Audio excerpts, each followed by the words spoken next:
¡Atención! El mármol pulido del juzgado brillaba, reflejando la tensión grabada en cada rostro. Afuera, las cámaras destellaban. Los reporteros clamaban, y una mujer llamada Isabelle Dubois, hermosa y serena, esperaba el veredicto que definiría su futuro. Ella era la amante, la otra mujer, confiada en que el hombre que amaba, el industrial multimillonario Julian Caldwell, pronto sería libre. Pero dentro, en la silenciosa sala del tribunal, otra mujer se mantuvo firme. Esta era Eleanor Caldwell, la esposa, una mujer despreciada, pero no rota. Lo que se desarrolló a continuación no fue solo un proceso de divorcio. Fue un intrincado tapiz de engaño, traición y la brillante venganza a largo plazo de una esposa. Esta es la historia de cómo una mujer que aparentemente no tenía nada que perder se fue con todo, dejando a un titán de la industria y a su amante con nada más que el amargo sabor de su propia arrogancia. El mundo conocía a Julian Caldwell como un titán, un hombre cuyo nombre era sinónimo de poder. Su empresa, Caldwell Industries, tenía sus tentáculos en todo, desde tecnología aeroespacial hasta bienes raíces de lujo. Su rostro adornaba las portadas de las revistas financieras, su opinión solicitada por líderes mundiales. Para el público, era el epítome del éxito, un Midas moderno cuyo toque convertía todo en oro. Y en su brazo durante 25 años había estado Eleanor. Eleanor Caldwell era la esposa corporativa perfecta. Elegante, inteligente e impecablemente vestida, fue la socia silenciosa en el ascenso de Julian. Había organizado las cenas, encantado a los inversores y criado a sus 2 hijos, un heredero y una de repuesto, en una extensa propiedad en Connecticut que se sentía más como un museo que como un hogar. Era una vida de jaulas doradas y sacrificios silenciosos, una vida que Eleanor había aceptado como el precio de la admisión al mundo de Julian. Las primeras grietas en su perfecta fachada aparecieron no con un estallido, sino con un susurro, una llamada telefónica equivocada, un extracto de tarjeta de crédito de una boutique que Eleanor nunca había visitado, el aroma de un perfume caro desconocido aferrado a una chaqueta de traje. Eran cosas pequeñas, fácilmente explicables por un hombre tan hábil en la negociación como Julian. Una cena de negocios que se prolongó, un regalo para la esposa de un cliente, un colega que se había acercado demasiado en un ascensor lleno de gente. Eleanor, queriendo creerle, había aceptado sus explicaciones. Hacer lo contrario habría sido reconocer el temblor bajo sus pies, el que amenazaba con derrumbar su mundo cuidadosamente construido. Los susurros se hicieron más fuertes, tomando la forma de titulares de tabloides y fotos borrosas de paparazzi. Julian, riendo con una mujer que decididamente no era su esposa en un yate en St. Bart's. Julian, con el brazo alrededor de la misma mujer, saliendo de un hotel de 5 estrellas en París. La mujer ahora tenía un nombre: Isabelle Dubois. Era una galerista de arte francesa, 20 años más joven que él, con ojos grandes e inocentes y un cuerpo que parecía vertido en sus vestidos de diseñador. La humillación pública fue un nuevo tipo de dolor para Eleanor. Había soportado la distancia emocional de Julian durante años, sus tendencias adictas al trabajo que la hacían sentir como otra de sus adquisiciones. Pero esto era diferente. Esta era una declaración pública de que ella ya no era suficiente. Las mujeres de la alta sociedad, que antes la habían envidiado, ahora la compadecían, Sus miradas de simpatía se sentían más como dagas. La confrontación, cuando finalmente llegó, fue anticlimática. Sucedió en su cavernosa sala de estar, rodeada de arte que habían coleccionado juntos, monumentos a una vida que ahora se sentía como una mentira. Eleanor, sosteniendo una revista brillante con Julian e Isabel en la portada, simplemente preguntó: ¿Quién es ella? Julian, siempre el pragmático, no se molestó en mentir. Se llama Isabelle Dubois, dijo, su voz desprovista de emoción. Estoy enamorado de ella. Las palabras quedaron en el aire, más pesadas que el candelabro de cristal sobre ellos. Eleanor sintió una extraña sensación de calma descender sobre ella. Los años de ansiedad, de sospecha silenciosa, se habían unido en un solo momento clarificador. El temblor era ahora un terremoto, y el suelo se estaba desprendiendo. «Quiero el divorcio», dijo, su propia voz, firme, sorprendiéndose incluso a sí misma. Julian, que había esperado lágrimas, histeria, quizás incluso un plato arrojado contra la pared, se sorprendió. Miró a su esposa. Realmente la miró por primera vez en años. No vio la flor marchita que había imaginado, sino una mujer de acero. «Bien», dijo, un toque de irritación en su voz. «Mis abogados se pondrán en contacto con los tuyos». Se dio la vuelta y salió de la habitación, dejando a Eleanor sola con los restos de su vida. Esa noche, mientras la lluvia azotaba las ventanas de la propiedad de Connecticut, Eleanor no lloró. En cambio, hizo una llamada telefónica. No a un abogado de divorcios de alto poder. Aún no.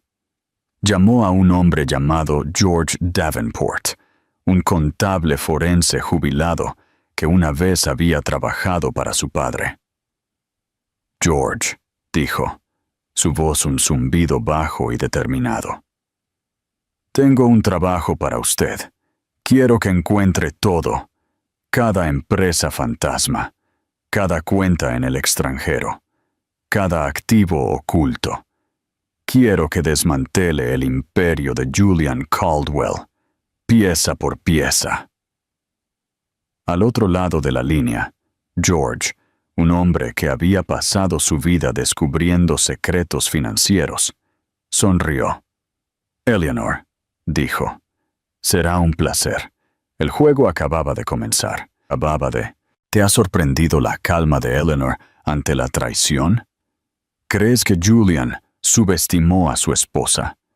Comparte tus pensamientos en los comentarios a continuación». Mientras Julian estaba ocupado alardeando de su nuevo amor, Eleanor estaba discretamente reuniendo a su ejército. Sabía que para ganar esta guerra necesitaba más que un buen abogado. Necesitaba una estratega, un investigador y un arma secreta. La estratega fue una elección fácil. Una formidable abogada de divorcios de Nueva York que no hacía prisioneros, llamada Olivia Vance. Conocida por su preparación meticulosa y sus interrogatorios despiadados, Olivia tenía la reputación de dejar las carteras de sus oponentes significativamente más ligeras.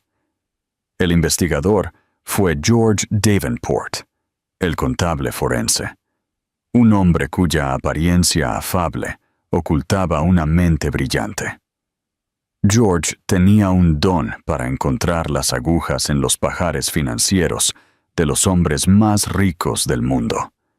Operaba desde una oficina desordenada encima de una panadería en Queens, un mundo alejado de los rascacielos brillantes de Wall Street, pero su alcance era global. El arma secreta era una mujer llamada Chloe Simmons. Chloe era una ex restauradora de arte que ahora dirigía una firma boutique de asesoramiento artístico. También era una de las pocas personas que conocía el lado oscuro del mundo del arte. Un mundo de falsificaciones, tasaciones infladas y ventas secretas. Un mundo que Julian e Isabel habían utilizado a su favor. La primera reunión de Eleanor con su equipo tuvo lugar en una discreta suite de hotel en el centro de Manhattan. El aire crepitaba con una intensidad silenciosa, mientras Eleanor exponía su plan. «Julian cree que esto es por su infidelidad», dijo, su voz firme. «Él cree que soy una esposa despreciada que busca un acuerdo generoso. Se equivoca. Esto se trata de 25 años de mi vida, mi contribución a su éxito, y tengo la intención de ser compensada por ello». Olivia Vance, una mujer con ojos azules penetrantes y un comportamiento sensato, asintió en señal de aprobación. «La oferta inicial de Julian será insultante», predijo. «Intentará ocultar sus activos, alegará que su negocio está en apuros. Es un movimiento clásico». «Y ahí», dijo Eleanor, una leve sonrisa jugando en sus labios, «es donde entra George». George, que había estado sorbiendo su té en silencio, abrió un maletín de cuero desgastado y extendió una serie de documentos sobre la mesa. Eran hallazgos preliminares, un rastro de migas de pan que ya había comenzado a seguir. «Julian es un maestro del juego de manos», explicó. «Tiene una compleja red de corporaciones fantasma, fideicomisos y sociedades de responsabilidad limitada en el extranjero, diseñadas para ocultar su verdadera riqueza. Pero no es tan astuto como cree. Ha dejado un rastro. Durante las siguientes semanas, George se adentró más en el laberinto financiero de Julian. Trabajó incansablemente, examinando registros bancarios, declaraciones de impuestos y expedientes corporativos. Siguió el dinero mientras fluía de Nueva York a las Islas Caimán, de Londres a Suiza, de una corporación fantasma anónima a otra. Fue un proceso minucioso, pero lentamente comenzó a surgir una imagen. Una imagen de un hombre que había subvalorado sistemática y deliberadamente sus activos, canalizando millones de dólares a cuentas e inversiones ocultas. Mientras tanto, Chloe Simmons estaba investigando otra pieza del rompecabezas: la Galería de Arte de Isabelle Dubois. En la superficie, era un negocio legítimo que se especializaba en arte europeo contemporáneo. Pero Chloe sospechaba que era más que eso. Creía que era una fachada, una forma para que Julian lavara dinero y ocultara activos a la vista. Haciéndose pasar por una rica coleccionista de arte, Chloe visitó la galería de Isabelle. Fue recibida por la propia Isabelle, que era tan encantadora y hermosa como la habían descrito los tabloides. Isabelle, ansiosa por hacer una venta, mostró a Chloe la galería, señalando las obras de varios artistas prometedores. Chloe, con su ojo experto, notó varias inconsistencias. Los precios de algunas de las pinturas parecían exageradamente inflados. La procedencia de otras era cuestionable. Inició una conversación con Isabelle sobre el mercado del arte, mencionando nombres de artistas y marchantes oscuros. Isabelle, a pesar de su aplomo, parecía tener un conocimiento superficial del mundo del arte. Era evidente que no era la experta que decía ser. Las sospechas de Chloe se confirmaron cuando descubrió que varias de las pinturas de la galería habían sido compradas por una empresa fantasma que George había vinculado a Julian. Los precios pagados por las pinturas eran una fracción de su valor tasado actual. Era un esquema clásico de fraude artístico. Comprar barato, inflar el valor a través de una serie de tasaciones y ventas falsas, y luego usar la obra de arte como garantía para préstamos o venderla para obtener una ganancia masiva. Las piezas del rompecabezas estaban empezando a encajar. Julian no solo estaba escondiendo su dinero, estaba usando la galería de arte de su amante para hacerlo. El arte del engaño no era solo una metáfora, era su modus operandi. De vuelta en su suite de hotel, Eleanor revisó la evidencia que su equipo había reunido. Las cuentas en el extranjero, los activos infravalorados, el fraude artístico. Era una montaña de engaños, un testimonio de la arrogancia de Julian y su subestimación de ella. Una oleada de fría furia la invadió. La traición ya no era solo personal. Era financiera. Un intento calculado de estafarla de su parte legítima del imperio que había ayudado a construir. «No solo me va a pagar lo que me debe», dijo a Olivia y George, su voz de acero con resolución. «Va a pagar por su arrogancia. Va a pagar por subestimarme. Lo vamos a despojar de todo lo que tiene». El escenario estaba listo para una batalla legal de proporciones épicas. Eleanor Caldwell, la esposa tranquila y modesta, estaba a punto de mostrar a su esposo y al mundo el verdadero significado de la frase: «El infierno no tiene furia como una mujer despreciada». ¿Cómo crees que Julian reaccionará cuando descubra lo que Eleanor ha estado planeando? ¿Será su arrogancia su perdición?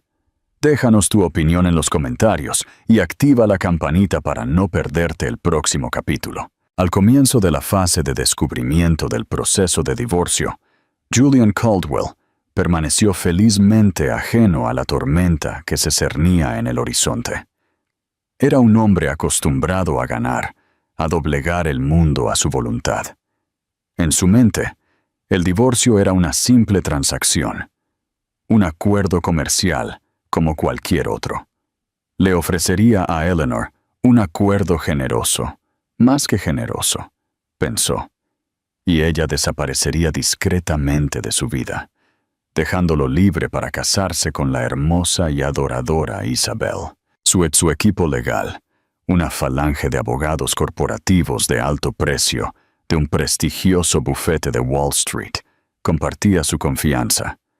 Veían a Eleanor como una típica esposa despreciada, emocional e irracional, fácilmente aplacada con una gran suma de dinero.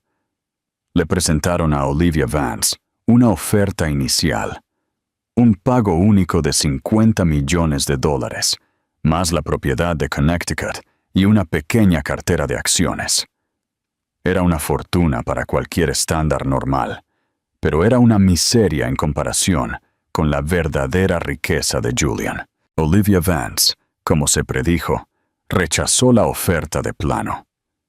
«La oferta del señor Caldwell es un insulto a mi cliente», declaró en una carta que goteaba desdén helado. «No nos dejaremos intimidar por sus intentos de ocultar sus activos. Estamos preparados para ir a juicio y confiamos en que el tribunal verá esto por lo que es. Un intento flagrante de defraudar a una mujer que ha dedicado 25 años de su vida a su éxito». Julian se divirtió con el tono de la carta. «Está fanfarroneando», le dijo a su abogado principal, un hombre llamado Marcus Thorne. «Ella no tiene idea de lo que valgo. Dale un poco más, otros 10 millones. Lo aceptará». Pero Eleanor no estaba fanfarroneando. Mientras los abogados de Julian estaban ocupados preparando lo que pensaban que sería un caso simple y directo, el equipo de Eleanor estaba trabajando en las sombras, construyendo meticulosamente su caso ladrillo a ladrillo. George Davenport había desenterrado una compleja red de engaño financiero que incluso él, un veterano experimentado de la contabilidad forense, encontró impresionante por su audacia.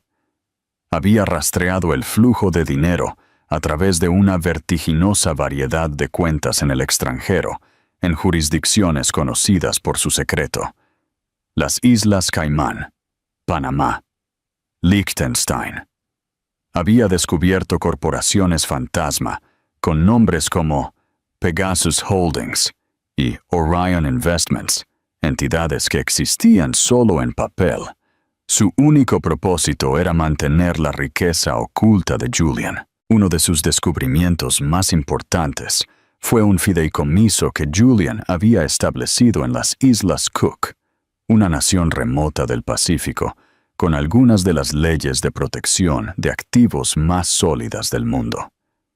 El fideicomiso, llamado Jupiter Trust, contenía cientos de millones de dólares en activos, incluyendo una cartera de acciones de primera línea, una colección de autos clásicos raros y un jet privado. Era una fortaleza diseñada para ser impenetrable, un agujero negro financiero del que nunca se podría extraer dinero. O eso pensaba Julian. Mientras tanto, Chloe Simmons había continuado su investigación en la Galería de Arte de Isabelle Dubois. Había cultivado una fuente, un ex empleado descontento de la galería, que había sido despedido por hacer demasiadas preguntas. El ex empleado, una joven graduada en Historia del Arte llamada Sophie, confirmó las sospechas de Chloe. Le dijo a Chloe que Isabelle no sabía casi nada de arte, que el verdadero cerebro detrás de las operaciones de la galería era el propio Julian. Sophie describió cómo Julian compraba pinturas de artistas oscuros a precios bajos. Luego, usaba una red de expertos para crear una procedencia falsa e inflar su valor. Las pinturas se vendían a una de las corporaciones fantasma de Julian al precio inflado, creando un rastro de papel que hacía parecer que la galería era un negocio legítimo y rentable.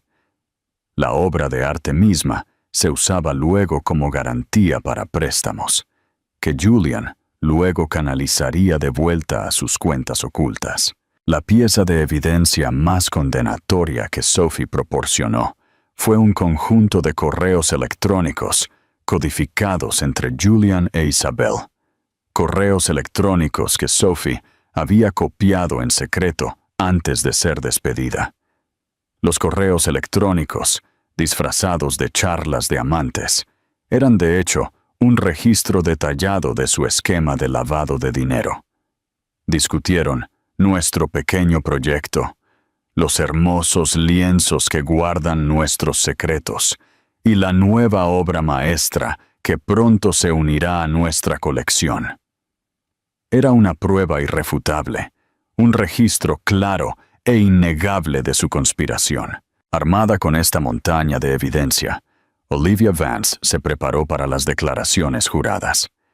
La declaración jurada es una parte crucial del proceso de descubrimiento, una oportunidad para que los abogados interroguen a la parte contraria y a sus testigos bajo juramento.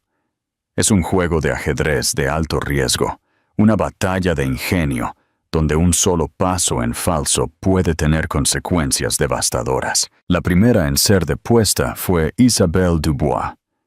Llegó a la oficina de Olivia Vance, con el aspecto de una glamorosa marchante de arte, vestida con un elegante traje de Chanel, su confianza inquebrantable. Pero su compostura pronto comenzó a desmoronarse bajo el interrogatorio implacable de Olivia. Olivia comenzó con lo básico, preguntándole a Isabelle sobre sus antecedentes, su educación, su experiencia en el mundo del arte. Las respuestas de Isabelle fueron vagas y evasivas. Cuando Olivia la presionó para obtener detalles, para especificidades, sobre los artistas que representaba, las galerías para las que había trabajado, las ferias de arte a las que había asistido, la ignorancia de Isabelle se hizo dolorosamente obvia. Luego, Olivia pasó a las finanzas de la galería. Le presentó a Isabelle extractos bancarios, registros de ventas y documentos de tasación, todos los cuales habían sido proporcionados por George Davenport. Le pidió a Isabelle que explicara los precios astronómicos de algunas de las pinturas, la procedencia cuestionable de otras, la serie de transacciones con corporaciones en el extranjero. Isabelle, que había sido instruida por los abogados de Julian para que alegara ignorancia, se apegó a su guión. No soy una persona de números, dijo, con un despectivo movimiento de su mano. Dejo el lado financiero del negocio a mis contables. Finalmente, Olivia sacó los correos electrónicos codificados, los proporcionados por Sophie. Los leyó en voz alta, su voz tranquila y mesurada, dejando que las palabras condenatorias flotaran en el aire. El rostro de Isabel palideció. El color se le fue de las mejillas. Su fachada cuidadosamente construida se hizo añicos como un jarrón caído. Miró a su abogado, con los ojos muy abiertos por el pánico, pero él no pudo hacer nada para salvarla. Estaba atrapada, sus mentiras expuestas a la vista de todos. La declaración jurada fue un desastre para el caso de Julian. Isabel, la mujer con la que tenía la intención de casarse, había sido revelada como una figura clave en su plan para defraudar a su esposa. La hermosa y adoradora marchante de arte era ahora una co-conspiradora, una responsabilidad que amenazaba con derrumbar todo su castillo de naipes. Cuando Julian fue informado del resultado de la declaración jurada, su diversión se convirtió en fría furia. Había subestimado a Eleanor, subestimado su inteligencia, su resolución, su crueldad. Había pensado que estaba jugando a las damas, pero estaba en un juego de ajedrez tridimensional y estaba perdiendo. La tormenta que se avecinaba finalmente había estallado, y Julian Caldwell, el hombre que siempre había tenido el control, ahora estaba atrapado en su ojo. El juicio aún estaba a semanas de distancia, pero la primera batalla se había librado y Eleanor Caldwell había ganado. ¿Crees que Isabel merecía ser expuesta de esta manera? ¿Qué tan cegado estaba Julian por su propia arrogancia? Déjanos tus comentarios y no olvides suscribirte para el próximo giro en esta saga. Las consecuencias de la desastrosa declaración de Isabel provocaron una onda de choque en el bando de Julian. Sus abogados, que antes estaban tan seguros, ahora se encontraban en un estado de pánico apenas disimulado. Aconsejaron a Julian que llegara a un acuerdo, que le ofreciera a Eleanor una suma de dinero mucho mayor para que todo desapareciera. Pero Julian, con su orgullo herido y su arrogancia intacta, se negó. «No seré chantajeado por mi propia esposa», espetó. «Iremos a juicio, lucharemos y ganaremos». Fue una decisión nacida de la soberbia, un error de cálculo fatal que finalmente sellaría su destino. Todavía creía que podía superar a Eleanor, que podía usar su riqueza y poder para aplastarla. Decidió jugar su carta de triunfo, la que había estado guardando en reserva, la que creía que sería su arma definitiva.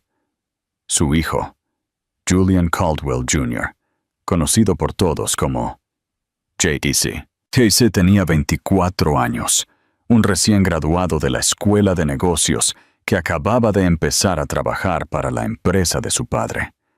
Era un chico de oro, guapo, encantador y ferozmente leal a su padre. Había crecido idolatrando a Julian, viéndolo no solo como un padre, sino como un héroe, un gigante entre los hombres.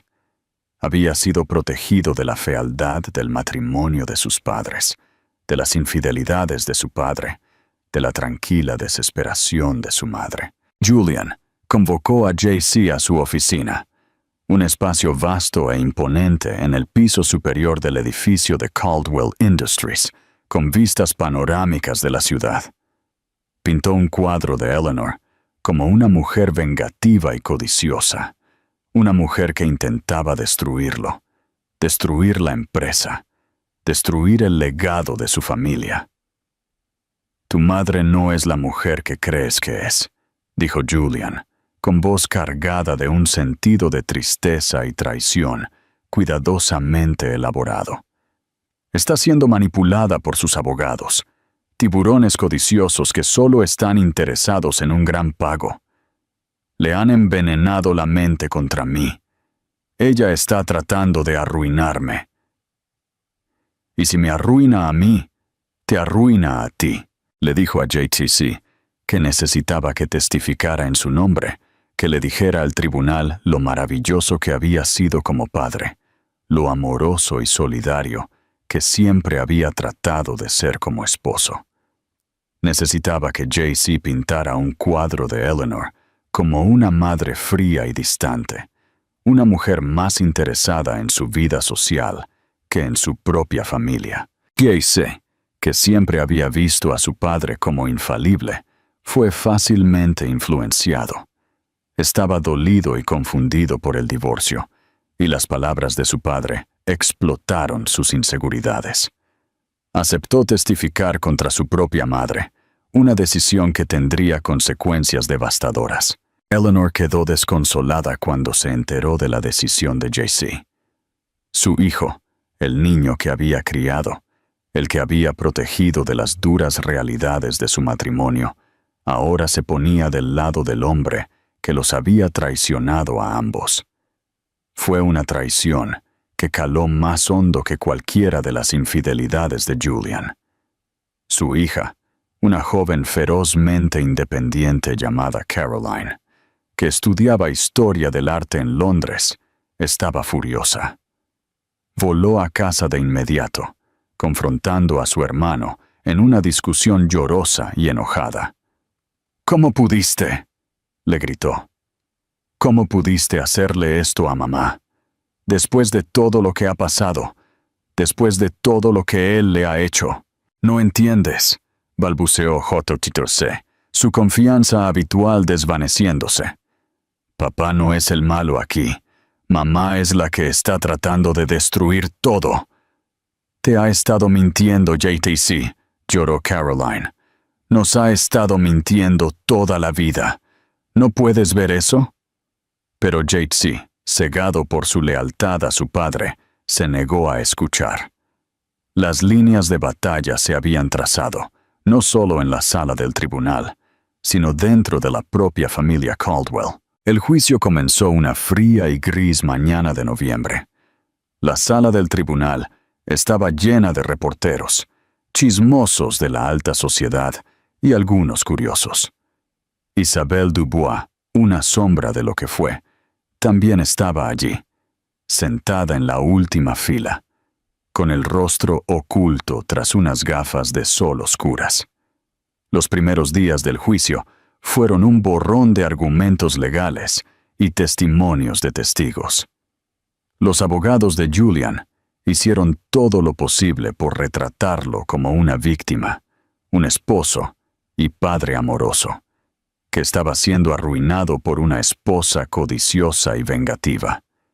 Llamaron a un desfile de testigos, amigos, socios comerciales, incluso a la ex ama de llaves de la familia, todos los cuales testificaron sobre el buen carácter de Julian. Luego fue el turno de JTC de subir al estrado.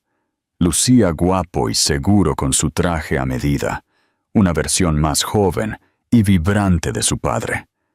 Habló elocuentemente sobre la generosidad de su padre, su amor por su familia, su dedicación a su empresa. Pintó un cuadro de una familia feliz y amorosa, un cuadro que él sabía en el fondo que era una mentira. Luego, Olivia Vance comenzó su contrainterrogatorio. Al principio fue suave, preguntándole a JC sobre su infancia, su relación con su madre. Pero luego sus preguntas se volvieron más incisivas, más inquisitivas. Le preguntó sobre las vacaciones familiares en las que su padre siempre estaba al teléfono, los eventos escolares que su padre se había perdido, los días festivos que su padre había pasado por negocios. Luego sacó una serie de correos electrónicos y mensajes de texto. Mensajes entre JC y su madre. Mensajes que pintaban una imagen muy diferente de su relación. Mensajes en los que JC se quejaba a su madre de la ausencia de su padre, en los que le agradecía su apoyo inquebrantable, en los que le decía que ella era la única que realmente lo entendía. El testimonio cuidadosamente construido de J.T.C. comenzó a desmoronarse. Tartamudeó. Se contradijo. Miró a su padre en busca de ayuda, pero Julian no pudo hacer nada más que observar. Su rostro una máscara de fría furia. El golpe final llegó cuando Olivia Vance presentó una copia de un documento de fideicomiso. Un fideicomiso que Julian había establecido para J.T.C. y Caroline. El fideicomiso se financiaría tras la muerte de Julian. Pero había una cláusula cruel y vengativa, que establecía que si Eleanor volvía a casarse, tanto J.C. como Caroline serían desheredados. La sala del tribunal quedó en silencio mientras Olivia leía la cláusula en voz alta. J.T.C. miró el documento con incredulidad, su rostro pálido. Nunca había sabido de esta cláusula. Miró a su padre, sus ojos suplicando una explicación. Pero Julian solo miró fijamente hacia adelante, su mandíbula apretada. En ese momento, las escamas cayeron de los ojos de J.T.C. Vio a su padre no como un héroe, sino como un hombre manipulador y controlador que usaría a sus propios hijos como peones en sus retorcidos juegos. Vio la verdad de las palabras de su madre, la verdad que su hermana había tratado de mostrarle. Había sido un tonto ciego y confiado. Las lágrimas brotaron de sus ojos mientras miraba a su madre. «Lo siento, mamá», susurró, su voz entrecortada por la emoción. «Lo siento muchísimo». La traición de un hijo había salido mal. El arma definitiva de Julian le había explotado en la cara y, en el proceso, había revelado las verdaderas profundidades de su crueldad. El juicio estaba lejos de terminar, pero la marea había cambiado, y ahora se estaba volviendo irrevocablemente a favor de Eleanor. ¿Qué opinas del intento de Julian de usar a su propio hijo? ¿Fue el colapso de J.T.C. en el estrado una victoria para Eleanor o una tragedia familiar? Comenta abajo y comparte este video si la tensión te tiene en vilo. La sala del tribunal aún se estaba recuperando del colapso emocional de J.T.C. en el estrado de los testigos.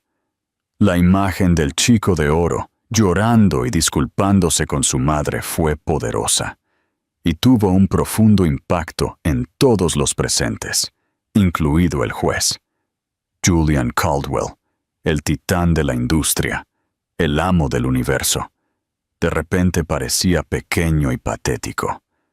Su equipo legal estaba en desorden.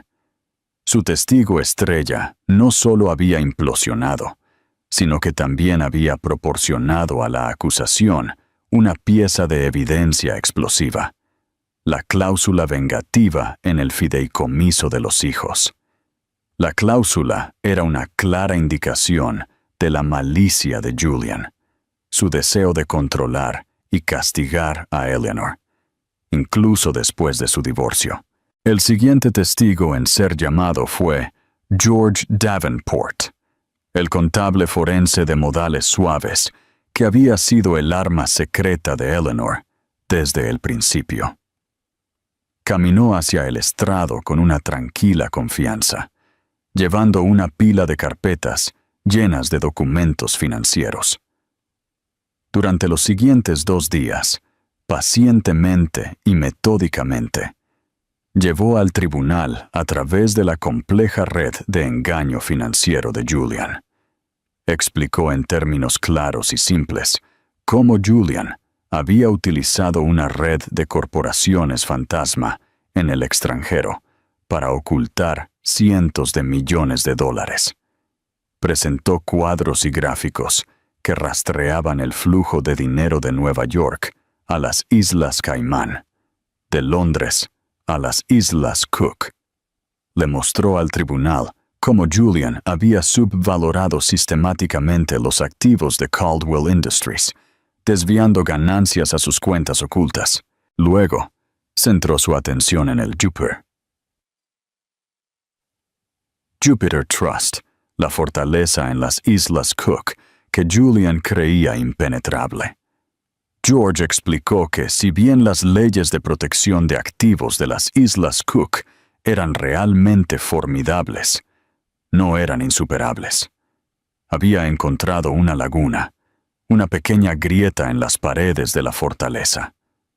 El fideicomiso había sido creado después de que Julian ya había comenzado su aventura con Isabelle Dubois, y George argumentó que esto constituía una transmisión fraudulenta, un intento de mover activos fuera del alcance de un acreedor, en este caso Eleanor. Los abogados de Julian se opusieron vehementemente, pero la jueza, una jurista astuta y experimentada llamada Elizabeth Patterson, los desestimó. Ella estaba intrigada por el argumento de George y le permitió continuar. George luego presentó al tribunal su última pieza de evidencia, la que resultaría ser el clavo en el ataúd de Julian. Era una llamada telefónica grabada, una llamada que Julian le había hecho a su banquero en las Islas Cook solo unas semanas antes de que comenzara el juicio. La llamada había sido obtenida legalmente a través de una citación, y en ella se podía escuchar la propia voz de Julian, instruyendo a su banquero para que trasladara los activos del Jupiter Trust a una nueva jurisdicción, aún más secreta. La sala del tribunal escuchó en silencio atónito mientras la voz arrogante y segura de Julian llenaba la sala. «No me importa lo que cueste», dijo en la grabación. «Solo asegúrate de que ese dinero se haya ido. Preferiría quemarlo antes que darle un solo centavo». La grabación fue una bomba. Era una prueba irrefutable de la intención de Julian de defraudar a su esposa, de ocultar sus activos, de obstruir la justicia. Era la prueba de un hombre que creía estar por encima de la ley, un hombre que estaba a punto de recibir una muy dura lección. Cuando terminó la grabación, hubo un jadeo colectivo de la sala del tribunal. Todas las miradas se volvieron hacia Julian. Se quedó paralizado en su silla, su rostro de un color blanco espantoso. El titán había sido puesto de rodillas. El maestro del engaño había sido deshecho por sus propias palabras. El resto del juicio fue una formalidad. Los abogados de Julian, con su caso hecho jirones, no pudieron hacer mucho más que seguir los movimientos. Intentaron desacreditar a George Davenport para retratarlo como un ex empleado descontento con una vendetta contra Julian. Pero el testimonio de George estaba demasiado bien documentado. Su evidencia era demasiado abrumadora. Finalmente, fue el turno de Eleanor de subir al estrado. Caminó hacia el estrado de los testigos con una tranquila dignidad, su compostura inquebrantable. No habló de las infidelidades de Julian, ni de su propio dolor personal, sino de los 25 años que había dedicado a su matrimonio, a su familia, a la construcción de su imperio. Habló de las noches que había pasado esperando que él regresara a casa de la oficina, las cenas de negocios que había organizado, los clientes a los que había encantado. Habló de los sacrificios que había hecho, los sueños que había pospuesto, la vida que había vivido a su sombra. Su testimonio no fue emocional, pero fue poderoso. Era la historia de una mujer que había sido una verdadera socia, una socia silenciosa en todos los sentidos de la palabra. Y era la historia de una mujer que ahora exigía lo que le correspondía. Cuando terminó, hubo un profundo silencio en la sala del tribunal. Incluso la jueza Patterson, Una mujer que lo había visto todo pareció conmoverse. Miró a Eleanor con un nuevo respeto, una nueva comprensión. No vio a una víctima, sino a una superviviente, una mujer de fuerza y resiliencia. Los argumentos finales fueron breves. Olivia Vance, en una magistral síntesis, expuso la evidencia del fraude masivo de Julian, su crueldad calculada, su flagrante desprecio por la ley. El abogado de Julian, en un último y desesperado esfuerzo, intentó retratar a Eleanor como una mujer consumida por la codicia y la venganza. Pero ya era demasiado tarde. La evidencia era abrumadora. La marea había cambiado. El desmoronamiento de un titán estaba completo. Todo lo que quedaba era que el juez dictara su veredicto. ¿Estuvo el testimonio de George Davenport a la altura de tus expectativas? ¿Fue el discurso final de Eleanor un golpe maestro? Dinos qué piensas en los comentarios. El día en que se iba a dictar el veredicto, el aire en el juzgado de Manhattan era tan denso con la tensión que parecía un peso físico. Cada asiento estaba ocupado. Los bancos gemían bajo la anticipación colectiva de reporteros, chismosos de la alta sociedad que habían seguido el juicio con fervor religioso, y estudiantes de derecho ansiosos por presenciar la historia legal. En la primera fila, los destellos de los flashes brillaban en los rostros estoicos del equipo de Eleanor. Ella estaba sentada entre Olivia Vance y George Davenport, un retrato de inquietante calma. Sus manos estaban cuidadosamente dobladas sobre su regazo, pero Olivia podía ver el leve y rítmico endurecimiento de sus nudillos. Era la única señal de la tempestad que rugía en su interior. Al otro lado del pasillo, se sentaban las ruinas de la vida de Julian Caldwell. Su costoso traje le colgaba, su figura disminuida. El titán confiado se había ido, reemplazado por un hombre hueco con ojos atormentados. Miraba fijamente hacia adelante, con la mandíbula tan apretada que un músculo palpitaba erráticamente en su mejilla. Su equipo legal susurraba nerviosamente a su lado, revolviendo papeles que ahora eran completamente inútiles. En la última fila, un fantasma con un abrigo oscuro, estaba Isabelle Dubois. Parecía pequeña y anónima, despojada de su glamour, una espectadora de la ejecución pública de la vida que había codiciado tan desesperadamente. Un fuerte golpe de mazo anunció la llegada de la jueza. «¡Todos de pie!», resonó la voz del alguacil, y la sala se puso de pie con un chirrido. La jueza Elizabeth Patterson entró, con su toga negra flotando detrás de ella. Se movía con un ritmo deliberado y sin prisas que parecía succionar el oxígeno restante de la sala.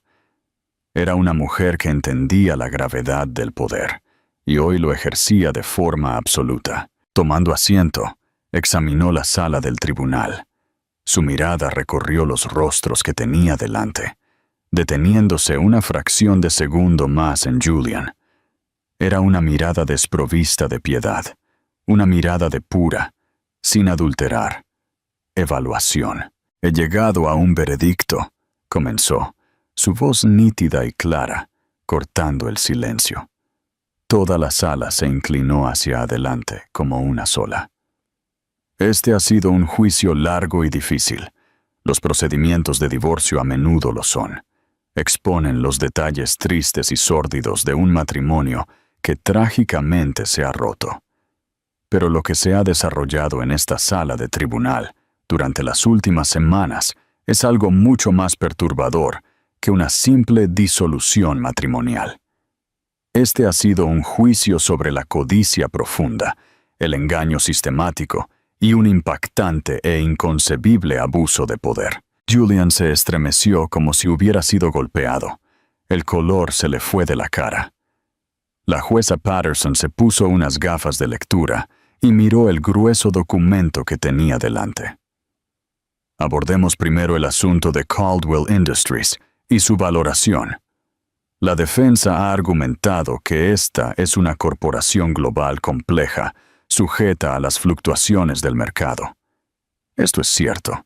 Sin embargo, la evidencia presentada por el señor Davenport ha demostrado con una claridad meticulosa e irrefutable que el señor Caldwell se ha involucrado en una campaña deliberada para devaluar artificialmente su propia empresa a los efectos de estos procedimientos. La red de corporaciones fantasma, desde Pegasus Holdings hasta Orion Investments, no eran entidades comerciales legítimas. Eran instrumentos de fraude diseñados para desviar cientos de millones de dólares del patrimonio conyugal. Hizo una pausa, mirando directamente al palco del jurado, ahora vacío, como si se dirigiera a la conciencia de la comunidad. Luego tenemos el asunto de la Galería de Arte, propiedad y operada por la señora Isabelle Dubois. En la parte de atrás, Isabelle se encogió más en su abrigo. Este tribunal considera que la galería no era un negocio legítimo, sino una sofisticada fachada para el lavado de dinero. Los correos electrónicos codificados entre el señor Caldwell y la señora Dubois, que discuten hermosos lienzos que guardan nuestros secretos, no eran coqueteos de amantes, sino comunicaciones de co-conspiradores. El esquema de comprar arte a bajo costo, inflar fraudulentamente su valor y venderlo a las propias corporaciones fantasma del señor Caldwell es uno de los intentos más descarados de ocultar activos que este tribunal haya visto. Eleanor cerró los ojos por un breve momento. Era la reivindicación, pura y simple.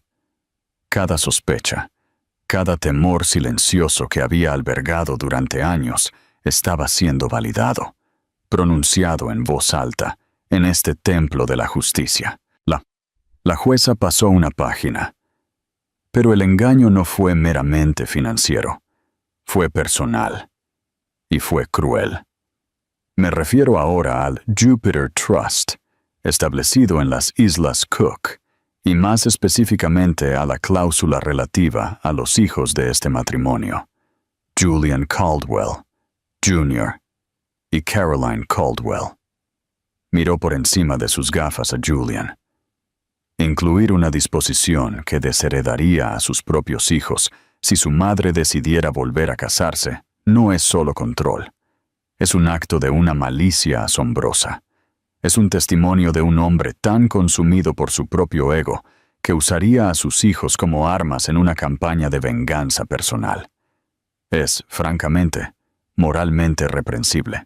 Al lado de su madre, J.J.C. le apretó la mano, con lágrimas en los ojos.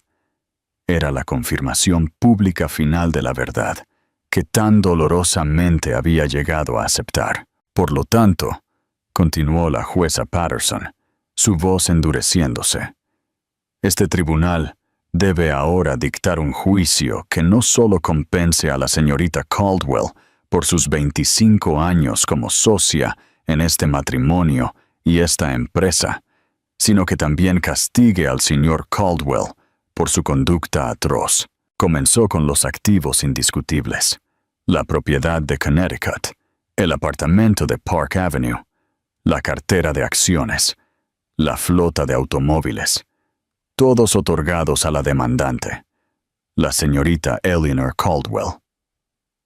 Un murmullo bajo recorrió la sala. Fue una barrida limpia, pero era solo el aperitivo. Ahora, dijo la jueza, su voz bajando ligeramente, creando un silencio dramático.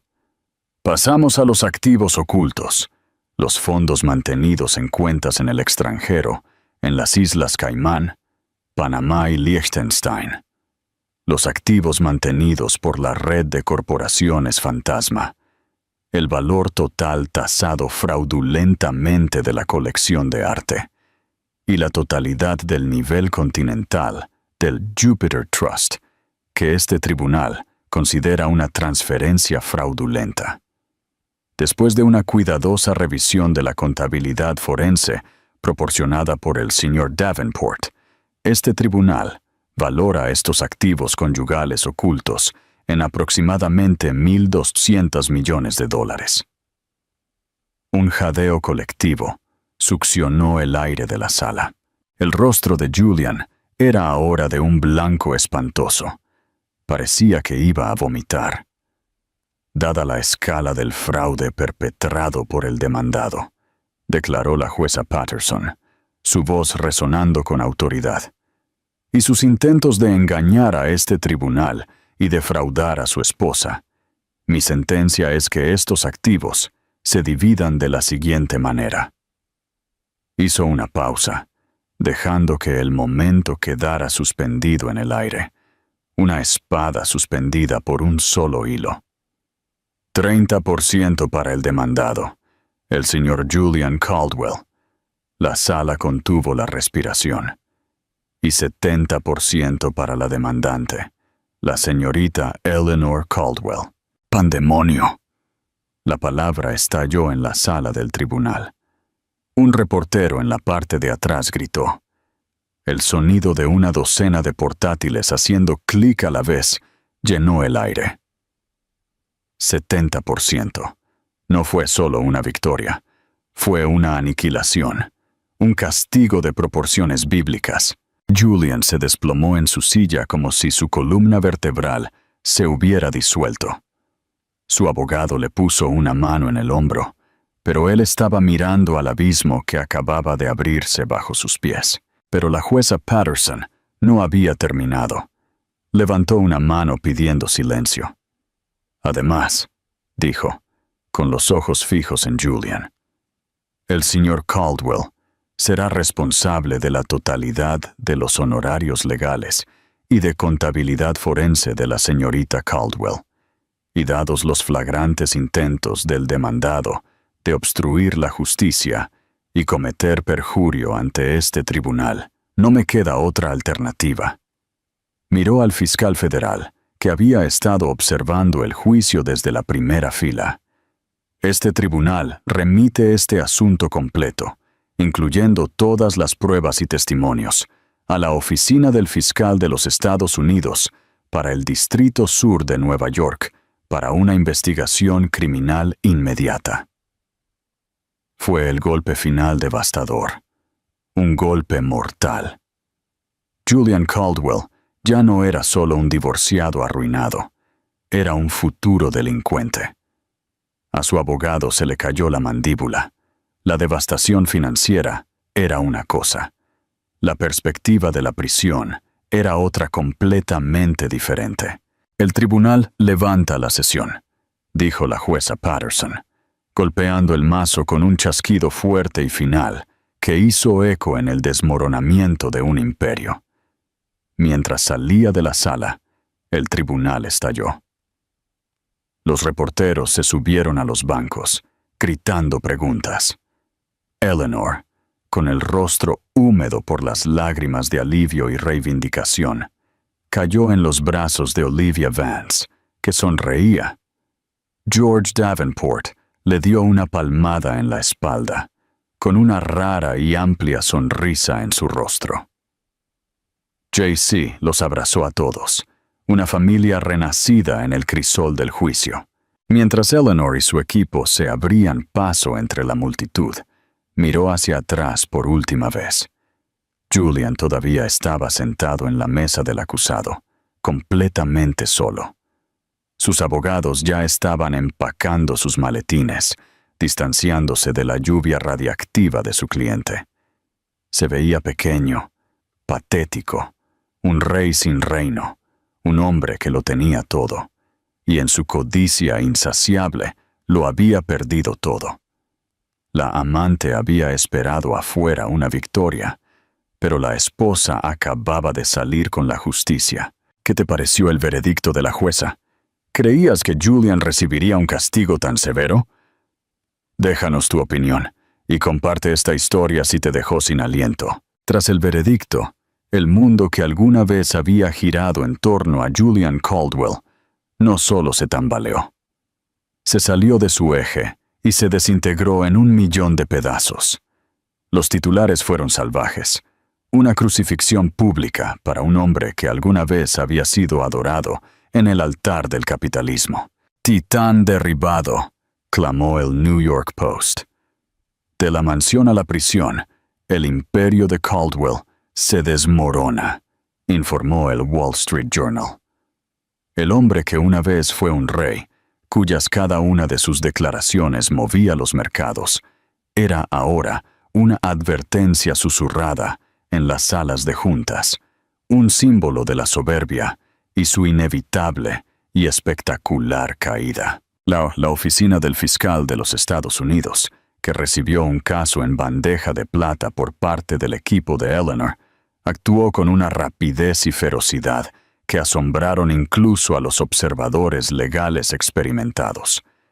Enfrentado a una montaña de pruebas irrefutables, las cuentas en el extranjero, las tasaciones de arte fraudulentas y la condenatoria grabación de su propia voz, Julian se vio acorralado.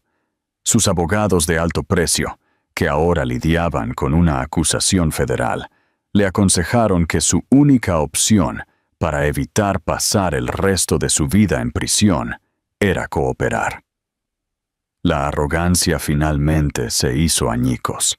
En una silenciosa sala de un tribunal federal, despojado de sus trajes a medida y luciendo frágil, con un mono de prisión estándar, Julian Caldwell se declaró culpable de conspiración, fraude electrónico y evasión fiscal.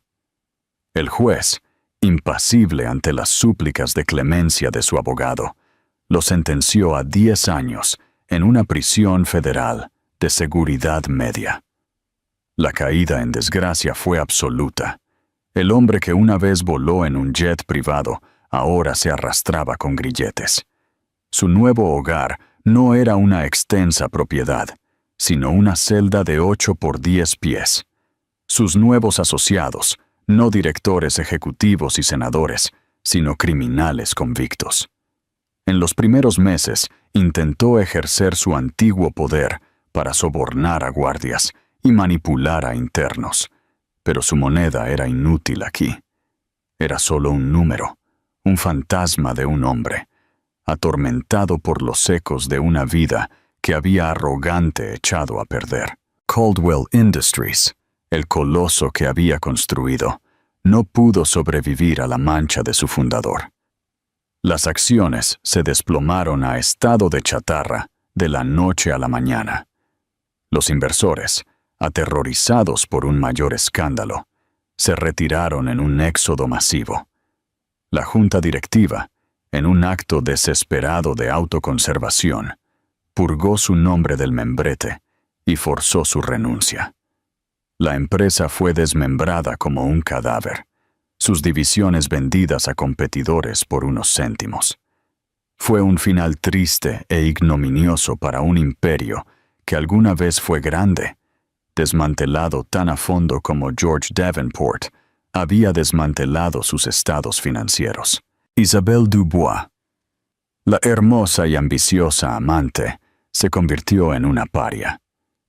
Enfrentada a su propia acusación, aceptó testificar contra Julian a cambio de una sentencia más leve. Su historia, una mezcla de codicia, ingenuidad y ceguera voluntaria, pintó un cuadro patético. Fue sentenciada a 2 años de libertad condicional y 500 horas de servicio comunitario. Los trajes de Chanel fueron reemplazados por un chaleco naranja que usaba mientras limpiaba grafitis de las paredes del metro. Su galería de arte fue incautada. Su colección de obras maestras fraudulentas subastada por el gobierno. Desapareció de la vista del público, una nota a pie de página en la épica caída que había ayudado a precipitar. Su nombre vinculado para siempre al escándalo que los había destruido a todos. ¿Y qué de Eleanor? Salió de ese juzgado con una fortuna tan vasta que era casi abstracta.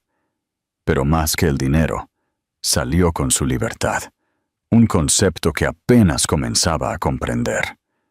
Las primeras semanas fueron desorientadoras. Durante 25 años, su vida había sido dictada por el horario, las necesidades y las ambiciones de Julian. Ahora solo había silencio. El primer acto de su nueva vida fue vender la propiedad de Connecticut. La extensa mansión, con sus fríos suelos de mármol y habitaciones llenas de fantasmas, se sentía como un mausoleo. Dejó que la casa de subastas se llevara todo. Los muebles, el arte que habían coleccionado, los monumentos a una vida que había sido una mentira. No se quedó con nada más que sus pertenencias personales y algunas fotografías de sus hijos cuando eran pequeños e inocentes. Con los ingresos compró una magnífica casa de piedra rojiza en Greenwich Village, un barrio que latía con vida, arte y autenticidad. Era lo opuesto a su antigua vida en todos los sentidos. En lugar de céspedes cuidados, tenía un pequeño jardín salvaje.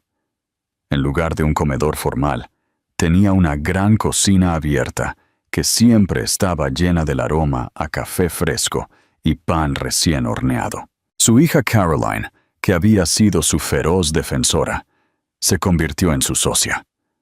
Con la experiencia de Caroline en historia del arte y la recién descubierta perspicacia empresarial de Eleanor, establecieron la fundación Eleanor Caldwell. Su misión era simple pero revolucionaria: encontrar y financiar a las mujeres brillantes que estaban siendo ignoradas y subestimadas por un mundo aún dominado por hombres. Invirtieron millones en becas para artistas femeninas, subvenciones para nuevas empresas tecnológicas, propiedad de mujeres y capital inicial para mujeres emprendedoras. La fundación no era solo una organización benéfica, era un motor de cambio, impulsado por la misma fortuna que un hombre había intentado ocultar a una mujer. Uno de sus primeros proyectos fue salvar una galería en apuros en Brooklyn que exhibía el trabajo de mujeres artistas inmigrantes. La galería estaba a punto de cerrar sus puertas cuando la fundación intervino. No solo con un cheque, sino con un equipo de mentores y asesores comerciales. Eleanor estuvo en la reapertura de la galería, rodeada de arte vibrante y poderoso, y sintió un propósito que 1000 galas sociales nunca le habían dado. Su relación con Jacques Taddersee, su hijo, experimentó una profunda curación. El juicio había sido un despertar brutal para él, destrozando el ídolo que había adorado. Lleno de culpa, dejó el mundo corporativo para el que había sido preparado y regresó a la escuela, obteniendo una maestría en trabajo social. Ahora trabajaba en un centro comunitario en el Bronx, dedicando su vida a ayudar a adolescentes en riesgo. Él y Eleanor se reunían para almorzar todas las semanas, sus conversaciones llenas de una nueva honestidad y respeto mutuo. El vínculo, una vez roto por la traición, ahora se forjó en los fuegos de la verdad y el perdón. Una tarde gris, llegó una carta a la casa de piedra rojiza. El matasellos era de una prisión federal en Pensilvania. Sus manos temblaron ligeramente al abrirla. Era de Julian. La carta era una diatriba divagante y autocompasiva, culpándola a ella, al juez, a sus abogados, a todos menos a él mismo por su caída. Terminaba suplicando dinero, una fracción de la fortuna que ahora controlaba. La Eleanor de antes podría haber sentido una punzada de piedad, un destello de obligación residual, pero la mujer que era ahora simplemente dobló la carta y la deslizó en la chimenea.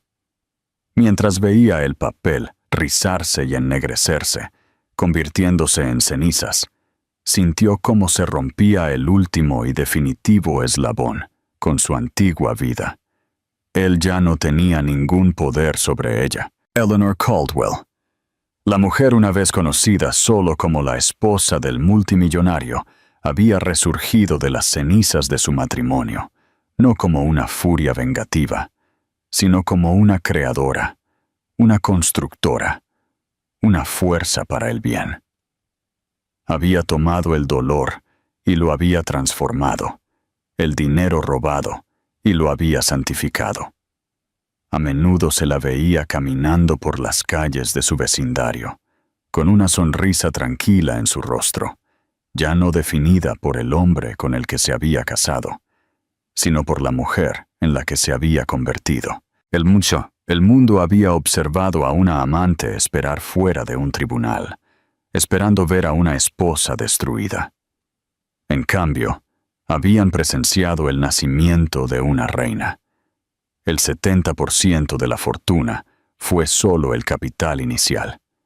Su verdadero imperio, construido sobre la integridad, el propósito y un espíritu inquebrantable, apenas comenzaba.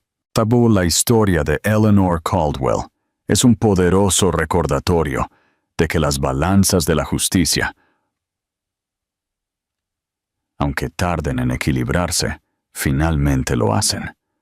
Es un testimonio de la resiliencia del espíritu humano y la fuerza tranquila e inquebrantable de una mujer que se negó a ser una víctima. El viaje de Eleanor, de ser una socia silenciosa en una jaula dorada, a ser la arquitecta de su propio destino, es una clase magistral en estrategia, paciencia y una resolución inquebrantable. Ella demostró que el mayor poder no está en la riqueza o el estatus, sino en conocer tu propio valor y tener el coraje de luchar por él. Si esta historia de traición, brillante venganza y triunfo final resonó contigo, por favor dale un me gusta a este video para mostrar tu apoyo. Compártelo con otros que aprecien una historia donde el desvalido, armado con inteligencia e integridad, sale victorioso. Y no olvides suscribirte a nuestro canal para más dramas de la vida real que son más cautivadores que la ficción. Toca la campana de notificación para no perderte nuestra próxima historia. Gracias por escuchar.